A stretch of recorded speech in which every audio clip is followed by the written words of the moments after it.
And we are live. Welcome to my channel. I'm Queen Tamara, your host, and thank you. If you are new, please like and subscribe. And tonight's show is a part two of last week's Wednesday Night Live, which is what does holistic education look like in 2023? And we started this conversation last week. We had a different set of guests on the show, and some of the guests tonight are returning. So I'm going to um, take a moment and allow them to introduce themselves. Just tell your name, a little bit about yourself, and then I'll start the intro and we'll begin our discussion.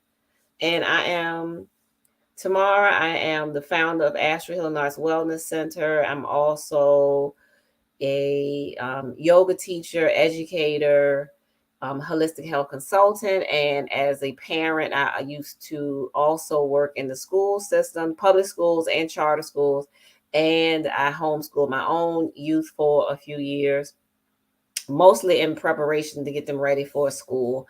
And education is something that is very integral part of my life. So I will pass it on to who would like to go next.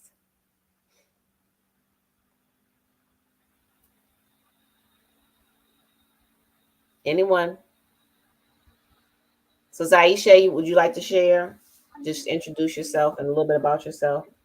Sure.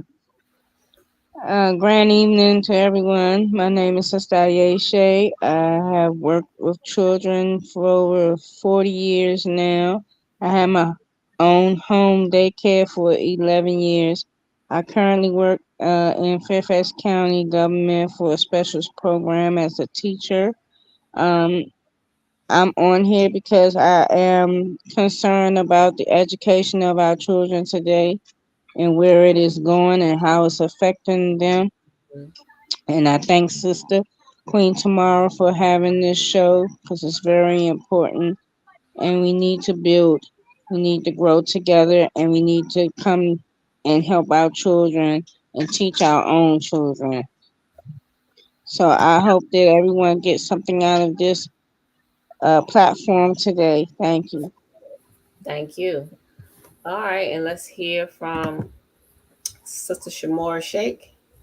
Peace and blessings. I'm Sister Shamora Sheikh of Rights of Pastors Institute. I am the curator of the Feminine Arts, where we do healing through the feminine arts. That's our motto. I also have 4 children that I homeschool. Mhm. With 3 of them, I'm homeschooling. One is a newborn. And I taught public school for 12 years myself. Okay. My bachelor's degree is in secondary education, and my master's degree is in child development. And I also, my husband and I owned and managed a daycare in the past. Uh, and that's kind of a nutshell of like our experience in education. Mhm.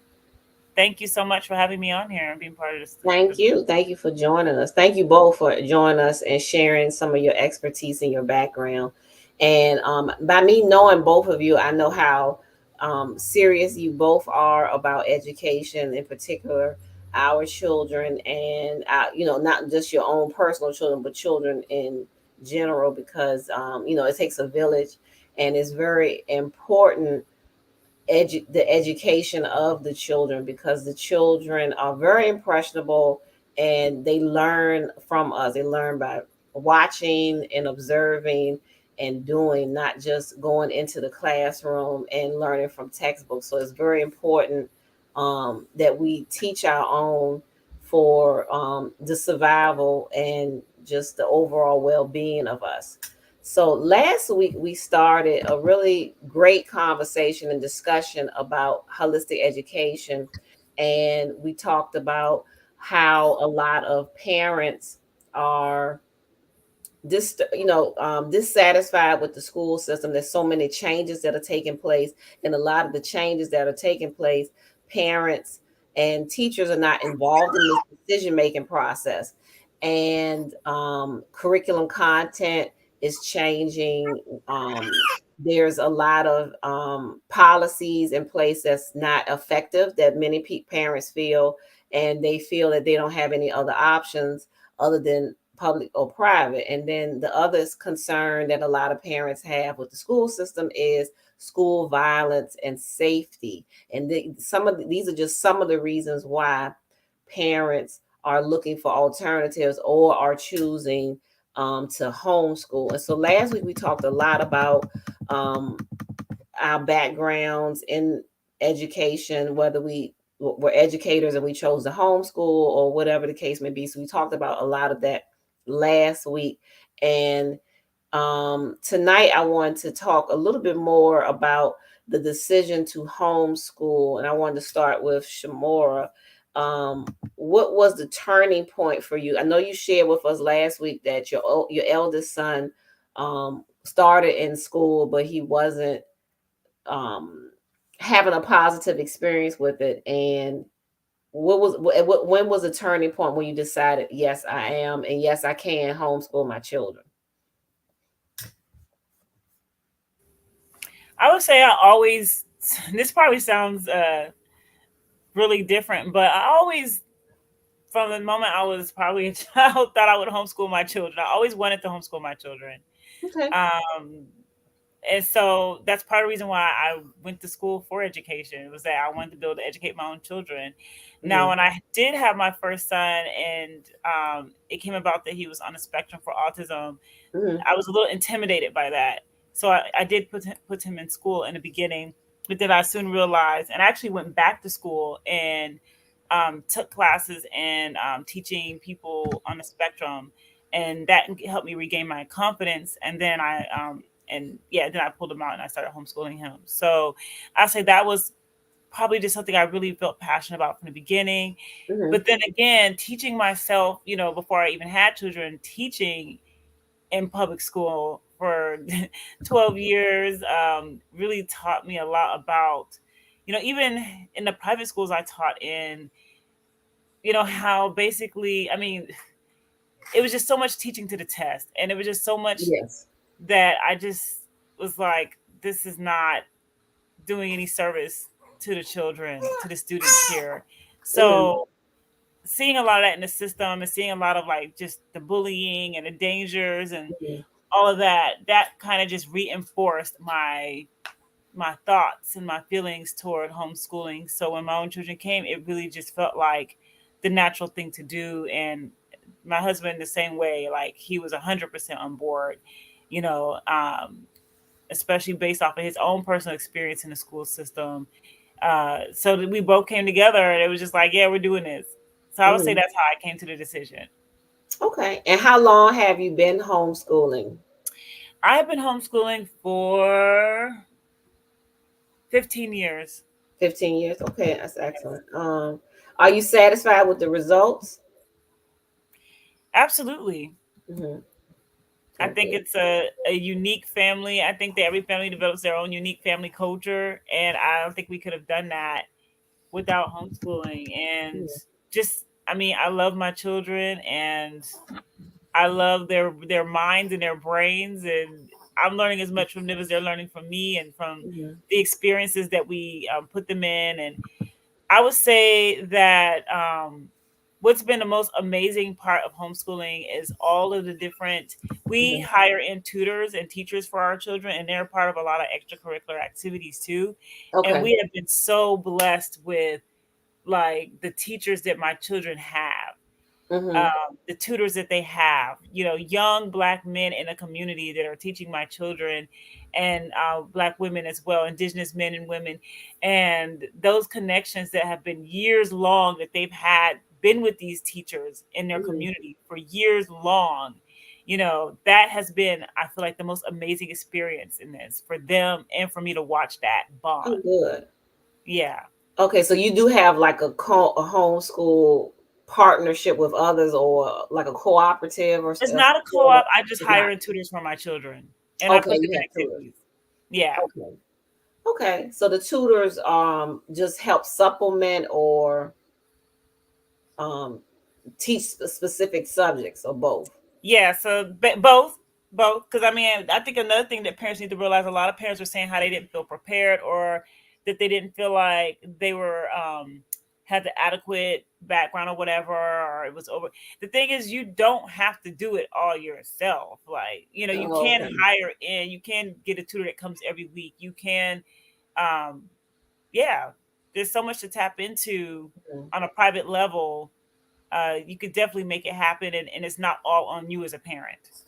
Okay, okay, good. So I hope parents hear that because a lot of people think, oh my goodness, I don't know enough or I don't remember enough to teach my own. So that's good. I did homeschool my children for a while when they were young, really little before they started school, and I enjoyed being at home with them. Number one, and what motivated me to do it is because they were at the like the toddler preschool age, and of course I would teach them things, their alphabet, numbers and colors and shapes, and they would just ask a lot of questions, and they were really curious about things. And the oldest one would try to read words he would see, so I was like, let's do this. So every day we would do short lessons, and it was a lot of fun. And then I would take them to the library for activities or different things. So I did that for a while, and then because of different changes we decided to put them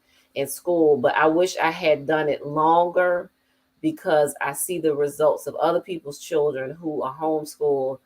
Several other people I know who homeschool their children, they tested when they would test them, they would test at higher grade levels than their age. So if they were like nine, they may have been on the, I don't know, eighth grade level or something like that. They finished school earlier, and they were just more it just to me it just felt like a safer home environment, to have your children at home with you, and you can have more autonomy and control over what they're learning, and how like you said, you let them learn at their own pace. You can give them that one-on-one versus when you're in the classroom and you have a large number of children that all have different needs, and they're all needy and need the teacher's attention. So I enjoyed it, and I do think that parents can do it. You just got to have the willpower and the expertise, and some resources. And it's good that, like you mentioned, tutors and things. So I think it's really beneficial. Um, I haven't had the opportunity to work in a private school, so that's enough. That's something I haven't experienced. Have you, Society?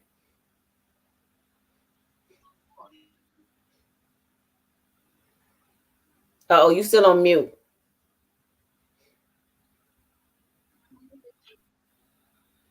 You on mute? There you go. I'm sorry about that.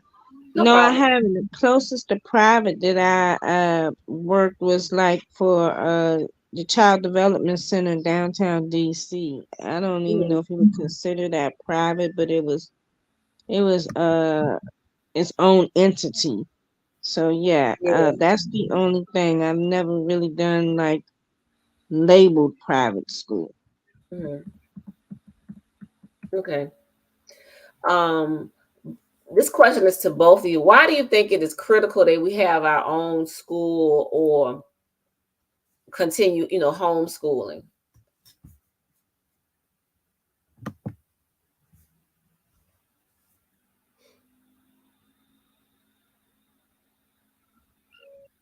I can go. I Okay. think it's I think it's critical because of the age we live in right now and the things that are Mhm. taking place. And it seems like the school system is trying to take the power away from the parents.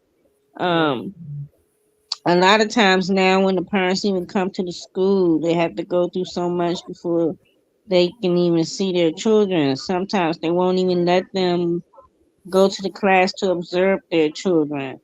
So we definitely have to take back the power over our children and teach them what's relevant for them, for our lifestyle. Right. Um, yes, today's schooling is very different from when we were in school. Mhm. Like we spoke about last week, the children aren't even carrying books now. They do everything by the computer, and they're Mhm. just exposed to so much more. So I think if we come back with the old school way of home teaching children, that it would be a better choice for us as a whole. Hmm. How you doing, Queen Tamara? I'm well. How are you? I'm doing well. Assalamu alaikum. Wake salam. Thank you for joining us. Absolutely. I think it's important. Well, I'm gonna go with my experience because everybody has to, figure in where they are in the process. Hmm. Um, I think it's really important to homeschool based off of based off of the research and just the knowing that no matter how much we integrate into the system, most of it is not prepared for us Hmm. to thrive. Hmm. And we have so much evidence that shows that something, an entity, a group of people, what have you, something is out there working as an obstacle to, as an opposition to us. Hmm. So to me, to continue to go through, um, to continue to subject my children to that environment Hmm. is not only hostile, but for me, it's neglectful to my ancestors, and where I know we need to be as a people. I Hmm. know we have to have certain skills in order to get there, and those skills are not taught. Hmm. And if they're not taught there, then I just have the obligation to do it. Yes. The Yes. only reason why I feel like we were in school in the first place was because we suddenly got hit with this joblessness and not having enough jobs, not having enough money, and our parents did the best they could, Hmm. with the time that they had. Hmm. Yes, So, baby is yeah. closer. Yeah. Yes. But I'm gonna concede the floor and let you continue. I was gonna say that Yes. I believe in you know what I believe in a student centered approach to education, Hmm. and the only way to truly do that is, I mean, of course, it's got to be. I mean, I would say really homeschool. Uh, so to really center around your child's learning style, and around the way their brain works Hmm. and what their life path is and what they're truly here to accomplish in this lifetime, Hmm. and to give them awareness of that, the homeschool really helps with that. I don't think the school Yes. system is really geared towards, helping people become whole Yeah. human beings. And Hmm. that's what true success is. So it's more about just kind of like the means to an end, this assembly line, get a job, you know, Yes. how do we even define success, and happiness? But you're dealing with, we talked about mental health and depression, and not people, not really students, not really knowing like who they are, feeling Hmm. connected. All that comes down to knowing one's purpose Yes. and life path and being whole human beings. So the way I see it is that our purpose here is to communicate, is to create, through the homeschooling and education, is to help create this whole human being, and that's the end product. So that's why Mhm. it's important. Yes. I agree, and I agree with what all three of you said. You and your husband and Sister Aisha, because the school system feels a lot of it feels just like it's an indoctrination system, and it's not geared towards, like you said, the whole child, every aspect of child. I know in the last couple of years, they, because of COVID, they've been talking a whole lot about social emotional learning and development.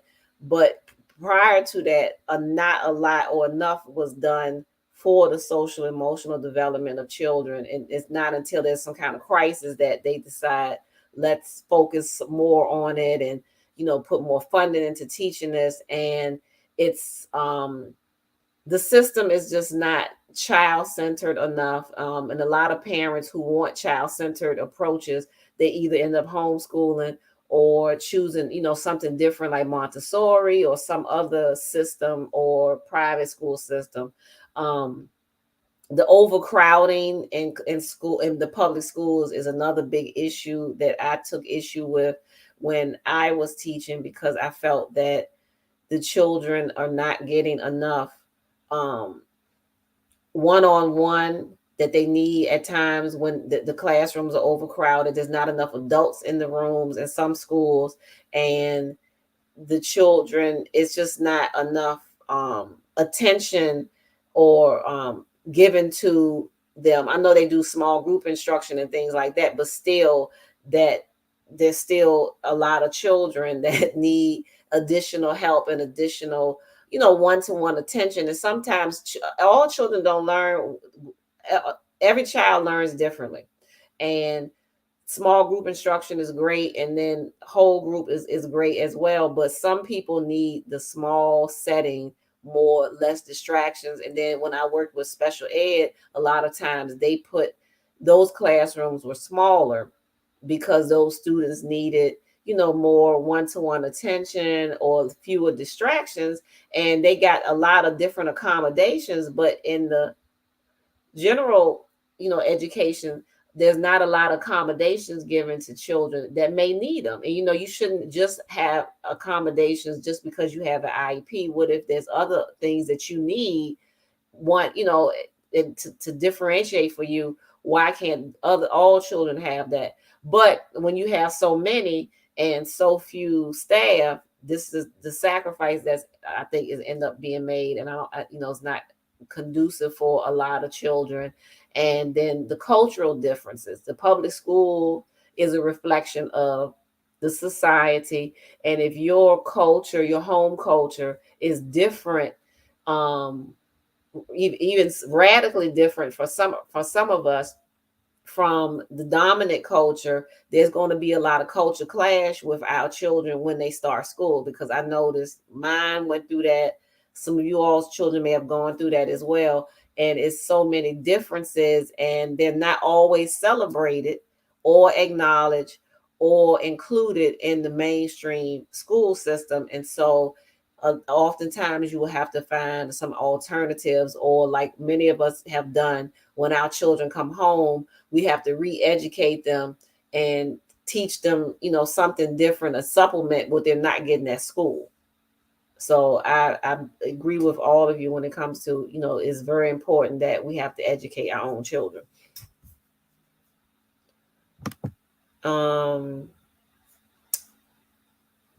Another concern that I wanted to talk about is the school safety issue. Um, that was a big issue when, well, it's always been an issue. And I know even for decades, it seemed like it's getting worse.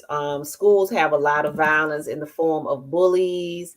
There's also um, a lot of police presence in some schools, especially some of the bigger schools in the inner city, and just a lot of madness that is going on in the schools, in Yeah, particular when school it comes to shootings. school shootings, right? And so I was going to read a quote.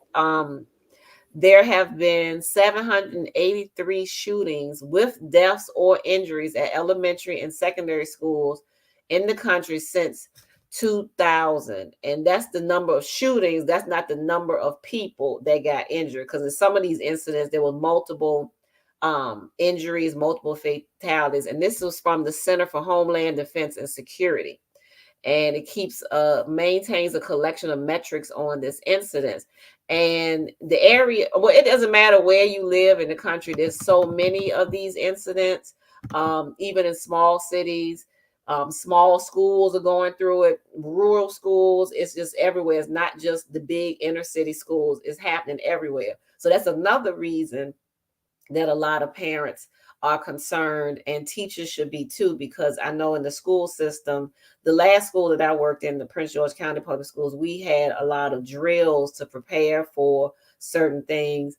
Some schools that I've worked at, especially in DC, had security guards, armed security in some of them, and going to work and to school is not just like it was. I mean, they probably we needed security probably when we were growing up too, but it seemed like it's more of a safety issue in schools now. You're always, I got to be aware of what could happen, what's happening.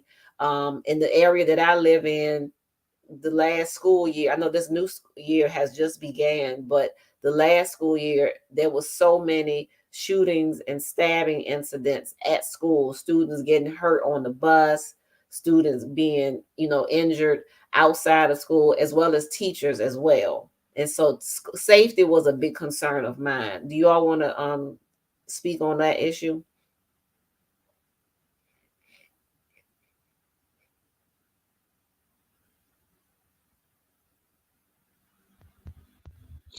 Yes, it amazes me how did we get to this point. Um, Hmm. you said something a little bit about when we were growing up, and I just want to know how did we let it get so far gone out of control Hmm. that now they have metal detectors at schools? Like, Yes. you know what I'm saying? That's like they are already saying from public school to the prison pipeline. That's the beginning right there. Hmm. I will say when I used to work for the rec department, we had it was gang violence at the rec that I was at. Hmm. And we come to find out one of the students he was hiding guns on the roof of the building. So Mm. A that student? uh-huh, yes. Okay. That particular wreck, even though it was the smallest wreck in the county, it had a lot of gang entertaining gang situations. We actually Mhm. had one young man, we had to medevac by a helicopter because he came in with another person had stabbed him up with a screwdriver. So it is very pertinent now that we have to be careful and use so many security devices. It almost takes some of the students' focus off of what they come to school for because they do have to watch out and be safe for their lives. And I Mhm. think that's so astonishing now that we have to deal with that. That's another reason that we need to implement homeschooling as well so we can keep our Mhm. children safe. Mhm. And then those children, that could be the beginning of their criminal records because Yeah. they do get in trouble. They got polices at the schools now, and it's just a terrible situation, unfortunately. So, Mhm. yeah, I believe that homeschooling is the answer, far as if we talk about safety as well, to keep our children safer. Mhm. I agree. Shamora, would you like to comment? I'll just say that if you're worried, how can you focus on learning if you're scared for your life? True.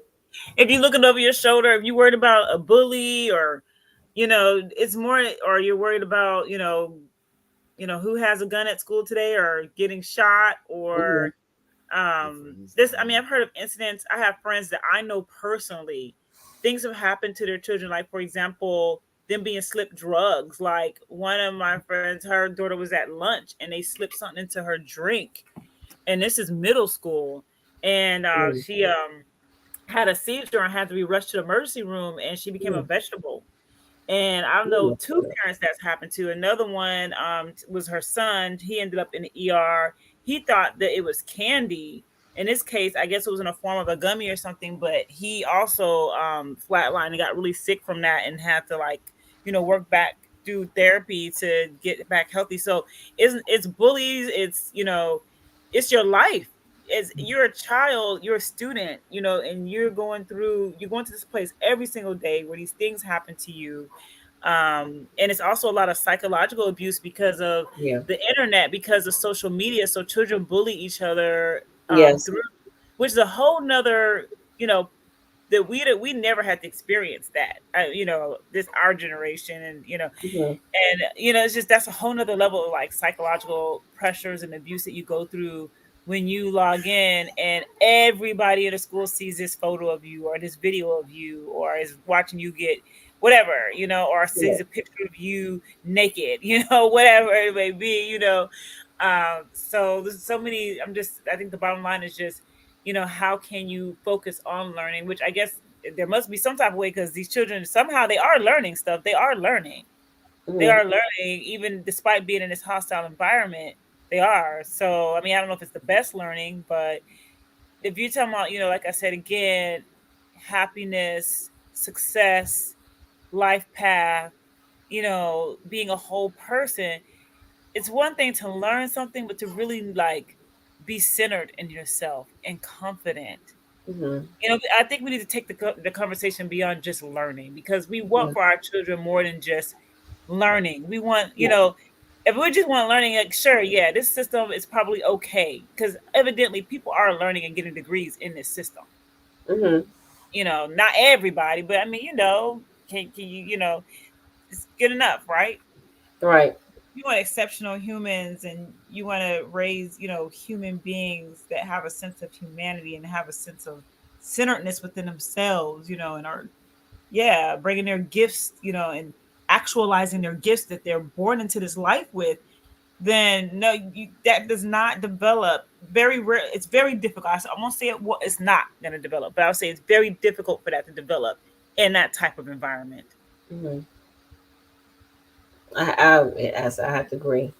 And I've had the experience of working at schools that had like top security, like police substation in the school, metal detectors when the students came through the front door, um, security guards, and behavior techs. And then I've worked in other schools that just had one security guard at the door who signs people in.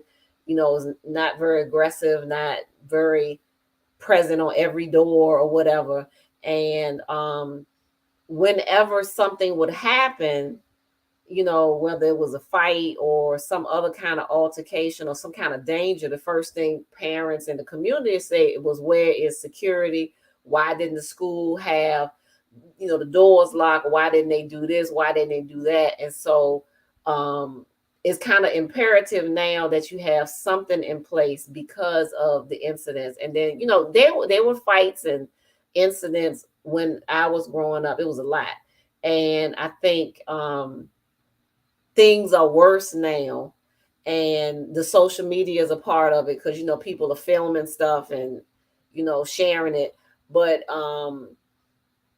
I think I think the families are different now, and that's a big impact on why these things are happening. And it's just a lot of situations now, the younger generation, um, when they like to when they get angry or agitated, or there's a situation, they just resort to the weapons now more fast, quickly, I think, than in years past. I mean, not that people weren't getting shot or stabbed when we were growing up, they were, but is now it seems like that's the first resort, is that. And then not only that, it's just the other negative elements at the school. Some of the stuff that's happening now, with this generation, we didn't go through, like, we didn't have the social media and that kind of heavy pressure that is on the young people nowadays, and some of the other pressure that they're facing. But it's just incredible, and it's happening everywhere. And then, a parent said to me last school year, a friend of mine, her grandchildren were having trouble at their school. And I was talking to the mother and the grandmother, and they both were like amazed at the problems that they were having, because they lived in the suburbs, they lived in a suburban area, in the DMV. I would say maybe upper middle class. And the school that their children went to, which was the local public school, and the children were having issues with being bullied, other problems at schools. One of the children that they have has ADHD, and she was having a really hard time staying focused at school because of all the distractions and being bullied. And she was getting into fights because, every time they would bully her or pick on her, she would fight back, etc. Other bad behaviors that was going on in the school. And the parents and the grandparents were like, how could this be, that we live in a quiet neighborhood, we live in this kind of neighborhood, we live here? But it doesn't matter where you live, because it's happening in small towns, it's happening in rural areas, it's happening in the inner city, the suburbs, happening everywhere. Middle school, elementary school, high school. In fact, there was an incident last year um, in the Tidewater area of Virginia, where a 6-year-old boy took a gun to school and shot his teacher. And I used to teach that age, so it's happening all over. It doesn't matter what the demographics are. It doesn't matter what kind of community it is. It doesn't matter the age, because these crimes and the danger is everywhere. So that's another thing that I feel, another reason to support homeschooling, because your home is your castle. This is one way that you can ensure that the children are completely safe, and safe from those elements. And people always talk about, well, if you homeschool, how they're gonna get socialization. They socialize with their siblings, they socialize with other people that they meet. Home school, the school at home is not the only education for them, because like you said, you have tutors, you take them places, they go on trips, so they're around other people. So um, I think is looking stronger and stronger homeschooling. Did you all want to comment? Now, Sister Aisha, while you work in the school system, your perspective on the school violence as a teacher, are you feeling safe? Are you feeling um, that safety is compromised? At the level that I work, because I'm in elementary school, I do Okay, feel safe. But I've okay, also been a substitute teacher, so I subbed in high schools and junior high schools, and it's bewildering what things these young folks are doing. You mm-hmm, know, they having sex in the bathroom, getting high in the bathroom. I mean, it's just a whole lot going on. They're allowed to leave campus for lunch, so they can get into anything. mm-hmm, Um, yes, but safety is definitely an issue. I was wanted to speak on bullying because yes, no disrespect, but I think that it's being overrated. Like now, it's especially at the elementary level, I will say, because mm-hmm, children will say they're being bullied for every little thing, and the parents will come in. My child is being bullied, and when we grew up, this was normal stuff. Growing mm-hmm, up as a child, there are negatives and positives. And I just think we're stretching that bullying word to the point where some children are getting unwarranted suspensions and things like that. mm-hmm, So I just feel like we have to be careful what we teach these children because they'll run with it. And we have to be careful of the environments that they're in, even in the classroom. And if it's a problem, we need to speak up on it.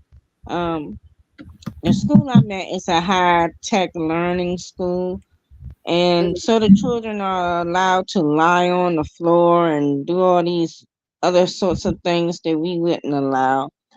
And it could be a lot of ruckus going on. I mean, they're in the hallway throwing balls and sitting in the hallway doing work.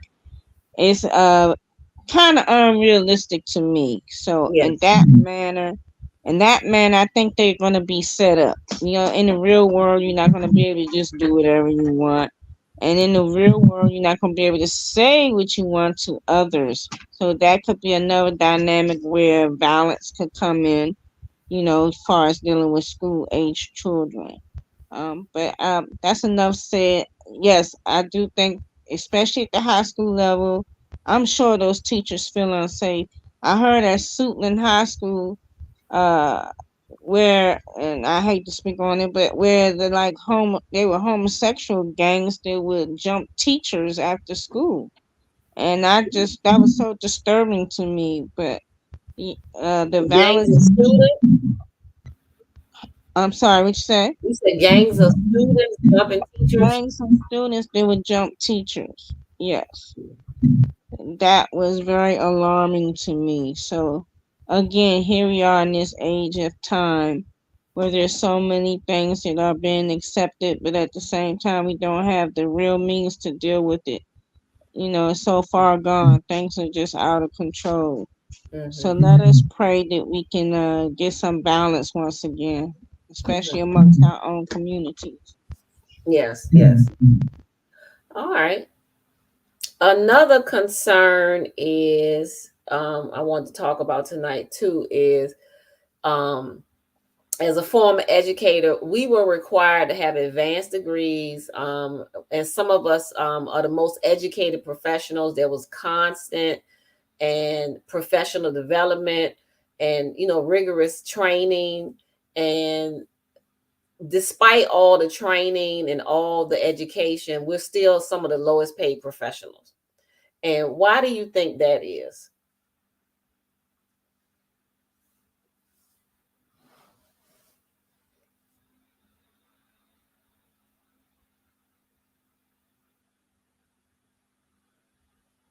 Anybody want to address that?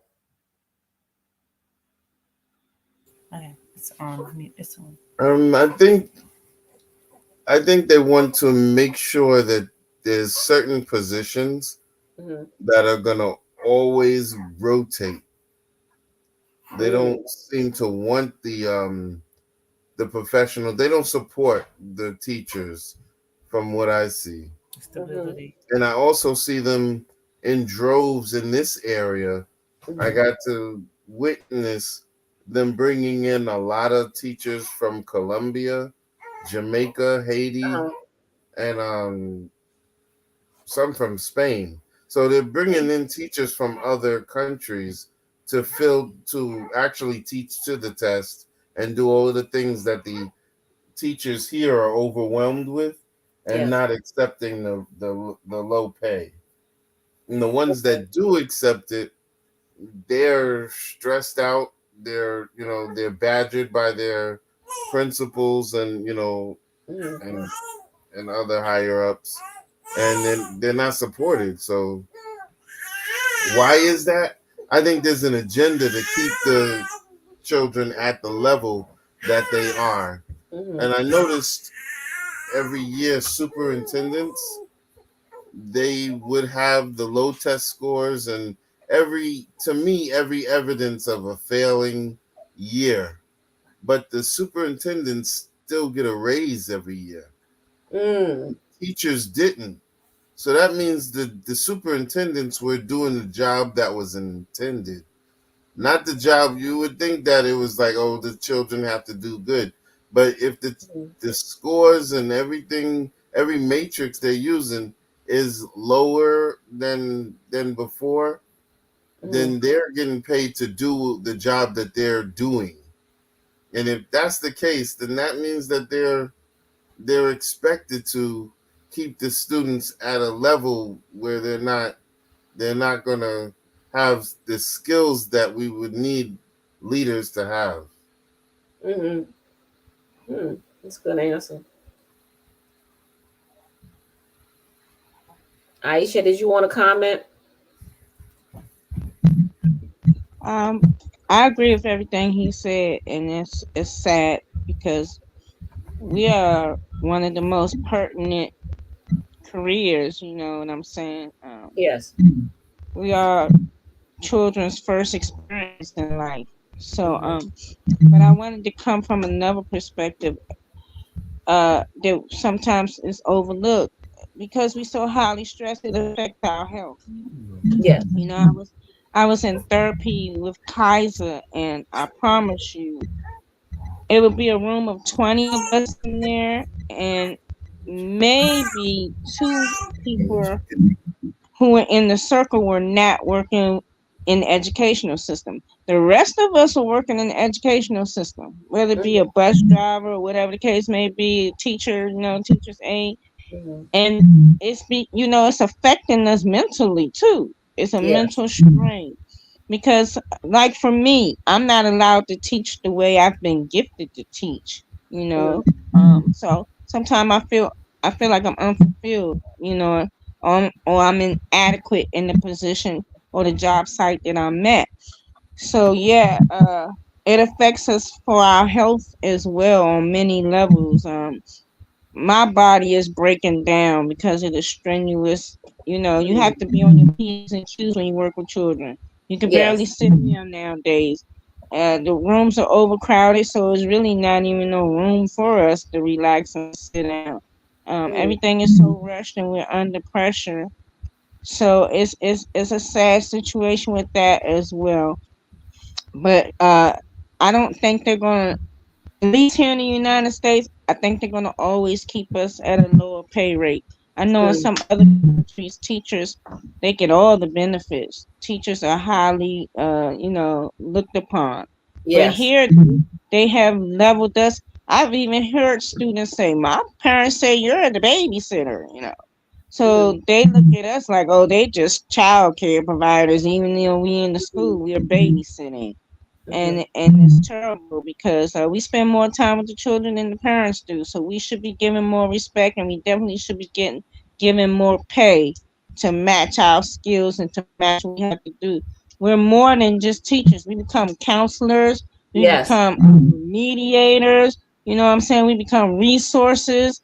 A lot of times I've had to take students home with me, because of Mm. emergency situations.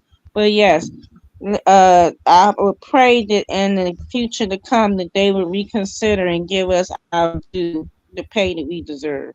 Yes, I don't feel like highly valued in this culture, because, like you said, everybody relies on teachers. Because even if you want to go to school to be a pilot, you still got to go to a school and learn from a teacher.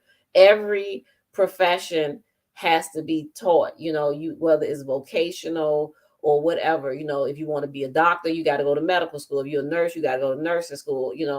Even the IT schools, all of that. Everybody has to learn from a teacher. And so teachers should be highly valued. But unfortunately, a lot of people feel sorry for teachers. A lot of people will tell their children, don't get into this profession. Even some teachers tell their children that. And it's like it's not valued. And now we're starting to see this great decline in teachers leaving the classroom. Now, I know when I finished college years ago, they told us like over 70, it has a high turnover. They told us like over 70% of teachers leave within the first 3 years. And I was like, well, that's not going to be me. That's what I was saying then. And as the years went by, I started seeing why. Like you said, the high levels of stress, the pressure, the um, perform, and not enough support, dealing with the behaviors and the harassment sometimes from administration, and or them just not being supportive and not listening. Some schools are very unsupportive of teachers and others are not. And it's kind of like a win, you win-win. You lucky if you get in with some good people. If you don't, it's kind of that's just the nature of the job. And it's not fair, but that's what it is. And then some people feel like, you shouldn't ask for more money. You should just be and enjoy teaching. I remember when I was in college in Virginia, there was a city hall meeting there, or where city council meeting rather, where teachers in Virginia, this was in Richmond, Virginia, and they were just upset about their low salaries, and they were talking to the superintendent, and there was a whole panel of people, and several people on the panel who were in leadership positions just were very dismissive to these teachers. They put this on the news, so I saw it. They were very dismissive to them. They belittled them when they were saying and they're not getting paid enough. And they were like, well, I thought you got into this profession because you love children. But even if you love children, you still shouldn't be struggling because of your love of children. And you should be paid comparable to what your skill set is, with your level of education and your training. And this is what they were telling these people who were like school board members, city council, whoever they were. And it just fell on deaf ears. And some of the things that they were saying, I was like, am I getting into the right profession, or is this a bad idea? And then as the years go by, like you said, you see the same thing everywhere. Some places are more supportive, like I said, than others, but it's still a very high turnover rate. And right now there's a very high shortage across the country. They're saying for teachers that so many in the last 3 years have left the profession. Whereas in the past, years ago, there was a high turnover rate. They said like over 70% would leave within the first 3 years. Now, many people are not returning. Did either of you want to comment on that?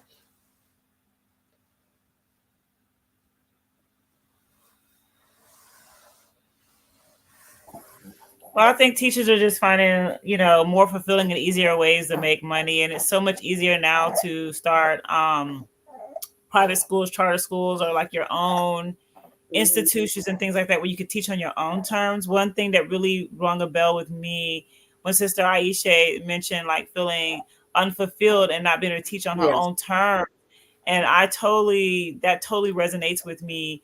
That was one of the reasons why I started Rites of Passage. Rites of Passage started out as Rites of Passage Learning Center, and it started off as a daycare, Afrocentric daycare, and then went into Hmm. um, offering tutoring and after school programming, and then eventually a homeschool co-op, and then just me offering youth programs here and there, and then women's wellness programs, and then it went more over into that, but it grew into that. But it was me being able to teach on my own terms, basically, and how I saw you know the way that it should be done, whether that was I could set that up in a daycare, or set that up as workshops, or set that up as youth programs, extracurricular activities, and things like that. So Hmm. I think there is something to not only being paid adequately, because we should be able to eat and survive, be to me thrive. Let's not talk about surviving. Let's talk about thriving. And Yes. we should not have to take from our money to pay for school supplies and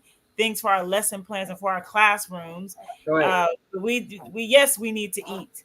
We're human beings. We love Right. children, but we need to eat, and we need to have shelter, and we need to have beyond our basic needs. So Exactly. that resonates me when you guys said that. Hmm.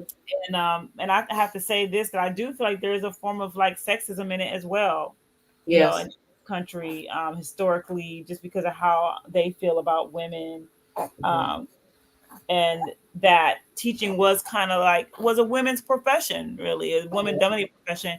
So often in the schools you mostly see women. I mean, when you see a male teacher, it's like wow. Hmm. And most of the time the principal is a male, but the teachers are females, or women. So I think there is something to definitely being uh, there being a sexist component to that. Yes. I do have to get going though in a few minutes. Yes. So anything else you want to hear from No, me? actually, I was going to wrap things up. Did you all? I think we kind of covered everything in the first. Well, most of the questions in the first one and topics, and then this one was like just a part two. And I think we covered everything. So I was going to wrap things up. Did anyone have anything else they wanted to share about holistic education? I think that it seems like it may be daunting, but it's something that once you start unraveling it, Hmm. you will see the answers come to you just as much as you take steps towards it. Yes. It'll take steps towards you, and it's not something that's overwhelmingly meant to be harsh. This is something you basically take your child under your wing and teach them what you do, and and give them that spark, that passion that you have. And if you don't have the passion, then you can develop it. This is when you have a child, it's a place to correct the things that you might have missed. So just Mhm. go ahead and start at some point and show them the passion that you can have in life, and Yeah. they'll pick up from that, and they'll take it and run with it, and then you can't stop them from learning. Mhm. And I'm Yeah. gonna say this word, and I feel like it's probably overused now, but I would say decolonize education, and we need to also decolonize our thinking about what education should be. We I think a lot of times when people homeschool, they try to basically duplicate the school experience. Mm. Exactly, and they're still teach they're basically they're homeschooling, but they're still teaching to the test. And now that they have the online homeschools and stuff, basically it's just, and so parents easily become unhappy and disenchanted with homeschooling too. And if you try to just basically replicate and duplicate the school experience in your home, you probably will be unhappy with that. And I think in a way, you may even be kind of missing the point too. And so I think that just decolonizing what we think education should be. Yes. what is the, again, going back to what's the end goal here. And yeah, I just wanted to throw that out there. Thank you for sharing it. Thank you all for sharing. Um, You're welcome. It's a pleasure. or Aisha, did you have anything else you wanted to share before we close out? Yes, I feel like if we're going to homeschool, that we need to uh include all levels. Like we need to teach them financially. We need to teach them on the spirituality. We need to teach them, from an emotional perspective, social. We got to prepare them for the social world out there. So I think that we should go deeper and teach them from every level. Because there's something to offer. Like you said earlier, there's a teacher for everything. Nothing Right. really happens without somebody being taught. So Mhm. if we can incorporate those, then we can make holistic children. They will be Yes. whole.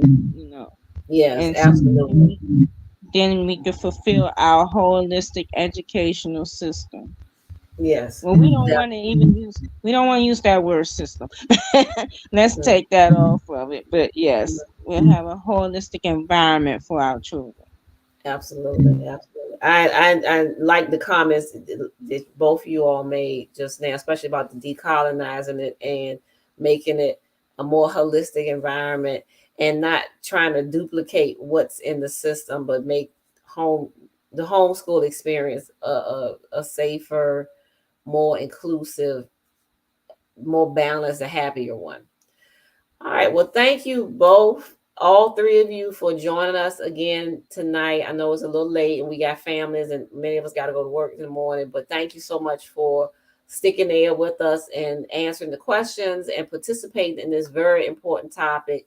And I hope to see you all again on some more topics of importance, and have a great evening. Thank you again. And we look forward to seeing you next time in the listening audience. Thank you. Peace and love to each and every one of you. If you have any questions about homeschooling, send me an email. And, if I can't answer it, we'll see if I can get one of these other panelists to maybe be able to answer some of your questions. Or if you want some information about education alternatives in your area, we'll do what we can to try to help. So peace and love, everyone. Enjoy the rest of your week.